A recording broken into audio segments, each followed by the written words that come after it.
couple of steps.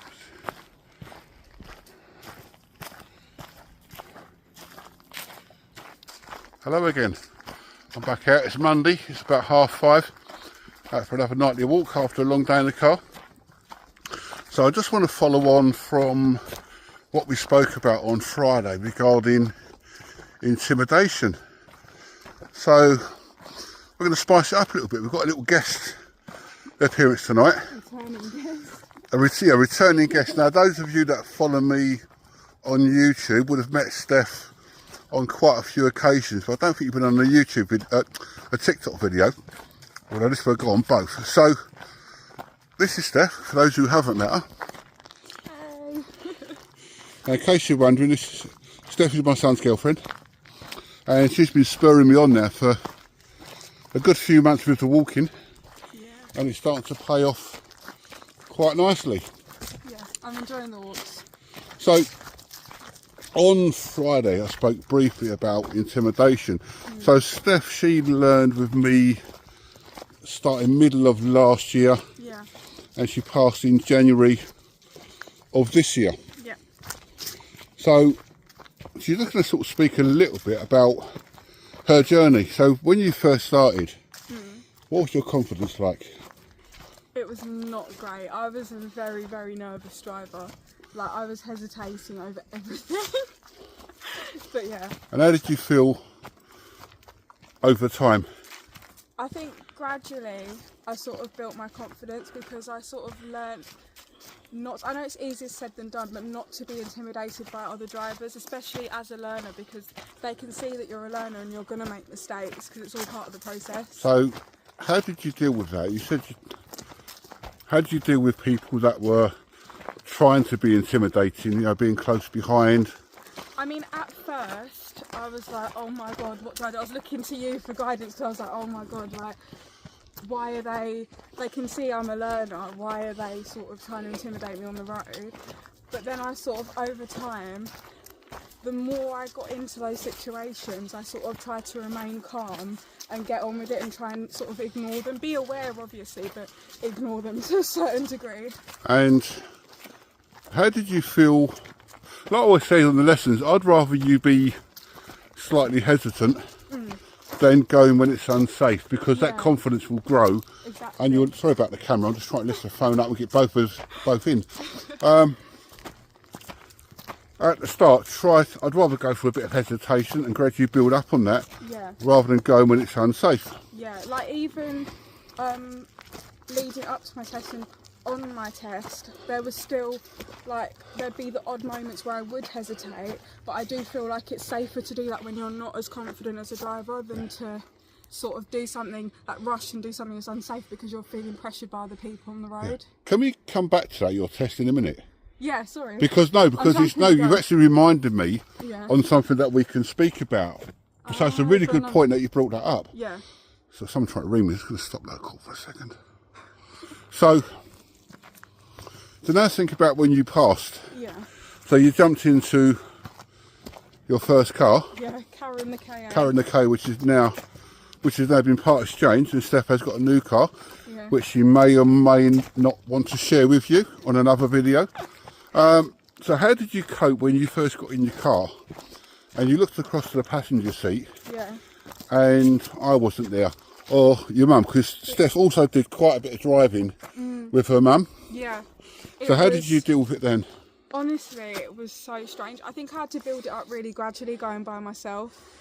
But the first time, it was like, obviously I was like, oh my god, all this freedom, but at the same time I was like, oh my god, I'm now fully responsible for this car with no one sort of guiding me or prompting me.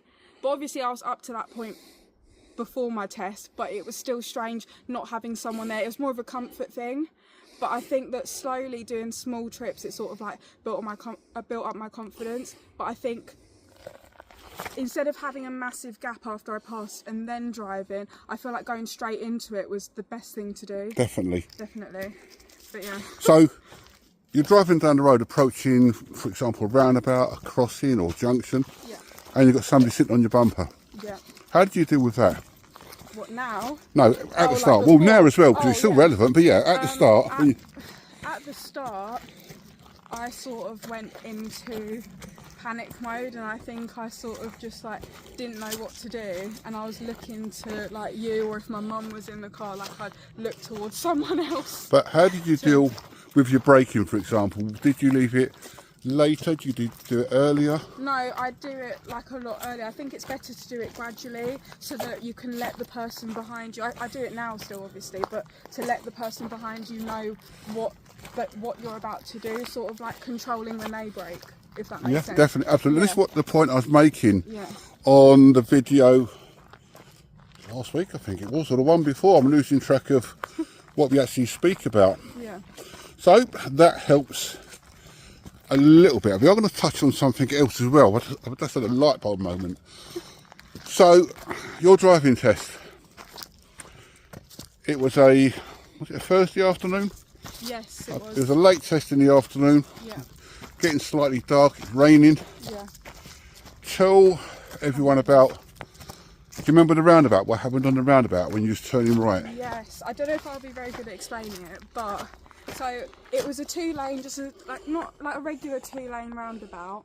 I was in the right hand lane, obviously, indicator on, going round, gone past the first exit, then sort of going past the second, indicating left to come off, like sort of looking in my left mirror to sort of start coming out, and then I noticed right next to me there's a car sort of like stopping me from moving over, sort of squeezing me in, and they sort of like were so close to me that I ended up sort of touching the inside curb of the roundabout. But then in that moment I was like, oh my god, have I done something wrong? But obviously there was nothing else I could do, so I did what was safe, because obviously I was looking in my mirrors. But at that point I was like, you know what, no, I have to carry on, because even if I have made a mistake, I can still sort of, you know, carry on as I am and drive safely. So this comes back to what I was saying to you all, again I can't remember what video it was now, that if it was a video where I nearly slipped over in the mud, and I said rather than dwell on what's happened, focus on what's happening next. So on this roundabout that Steph just spoke about, it was a smallest roundabout, 2 lanes on this place, but it's fairly small, but led on to a major roundabout coming onto the A127 by Noak Bridge. Yeah. So the way Steph dealt with it was spot on. She checked good mirror work, she brought herself back to the left, and she joined the A127, and she could have give up and thought, well, that's it, I've failed, I've touched the curb on the roundabout, I've blown it. Yeah. But what did you do? I carried on. I thought, let me just carry on driving safely, because it could be me just overthinking it, because I thought I did what was the safest thing to do, so it could have been me overthinking it. Yeah, absolutely was. So I sort of just carried on. I was like, you know what, I'm still going to put my best foot forward. I was like, there's still hope, so I can still pass. Do apologise for this camera work. Oh, sorry, yeah, it's because I'm so much shorter. So what we said the other day is that we don't focus on what's happened previously, we focus on what's happening next. So Exactly. Steph did the rest of the route. You're probably about 3/4 in at this point. I know.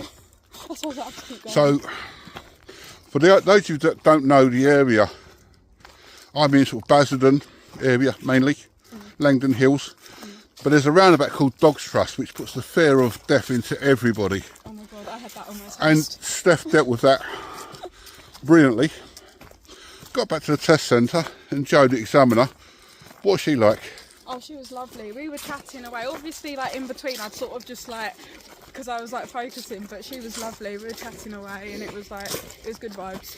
So this again comes back to what I was saying to you all the other day about examiners. They are quite human, and they don't pass or fail you do it yourself. So basically Jo said to Steph, that's the end of the test, I'm pleased to say you passed. And she said on that roundabout where she clipped the curb, she said basically everybody would have done the same. Because of your good mirror work, I could see they were. you saved it, so spot on for that. Yeah. Well, it's either going to touch the curb or the car would go into me. So. Yeah, so bang on. Yeah, but no. And it wasn't a serious mount on the curb, it was just literally a slight brush. It was literally like the tiniest little, Little but touch. no, and then I passed. That was the best day ever. It was honestly like, obviously, everyone has to go through it that does their test, but like I'm glad it was sort of like I don't have to do it again, because it was a stressful day, lots of emotions. I cried before the test and I cried after the test as well. In obviously good secretive, but yeah. So I'm not sure if we're on the limit of TikTok, is it? Oh, I don't know. We're on What 10 are we minutes. on? 10 minutes. I think we can edit it though. I Yeah, think well- it's 10 minutes. So I don't like to edit, so I'm just going to stop it now Yeah. and we'll restart it again. So we're back again. So just to finish off, literally a few minutes. So again, a few videos ago, a few weeks ago, I was talking about car insurance. And I said, think carefully about the type of car you're going to buy and the type of driving you're going to be doing. Yeah. So Steph went down the route of buying a Ford Ka or KA, little 1.2 petrol, Yeah. which was fairly nippy when it had Yeah. No, she But- had a bit of the areas that we're in is heavily dependent on fast flowing roundabouts 100%. Yeah. and busy carriageways. 100%. So, fast forward to 2 weeks ago now, an opportunity came up to buy, Oh, my little Kia Picanto. now this one is a 1 litre turbo Yeah. and it's got probably about 35% more power It is. Yeah. than the KA. Okay. But what's your insurance cost? It's a lot cheaper. It's almost halved it basically than what it was. It's So- so much cheaper. So Steph has gone for a much newer car. She's gone for an 11 plate up to a 69 plate, Yeah. 1 litre turbo, and the insurance is less. Yeah. So what I said to you a few weeks ago, check insurance before you buy a little basic 1 litre car with no power, where around town it might be great, but if you're going backwards and forwards to uni or commuting, you want a little bit of power. So just bear that in mind. Definitely, because I was so surprised that it actually like reduced it, but obviously that's why I did the research before I thought about getting the car, because you have to think about everything, don't you? Yeah, All absolutely. the elements. But yeah. So there you go, guys. We're not going to bore you too much because it's delaying our walk, and it's making my arm flipping ache as well. I'm going to have to buy one of them sticky things. Yeah, Dave the cameraman. Yeah, so I do apologise for the camera work, but so I hope you get something from this video. If you've got any questions, just drop a comment down below. It can be aimed at either me or Steph, and we're both happy to answer any questions you want. 100%. So we're going to sign off now, guys and girls. We'll speak soon. Tell you bye. And by the way, if you do follow me on YouTube, check out some of Steph's videos. So really are very good. It started off when she first started on her journey, and you could really see the nerves. But as we did more videos, her confidence really grew. So you'll see Steph's journey right up to the point of when she passes her test, Yeah. and hopefully you'll find it helpful. So we're going to sign off, Yes. and we'll speak soon. Bye, all.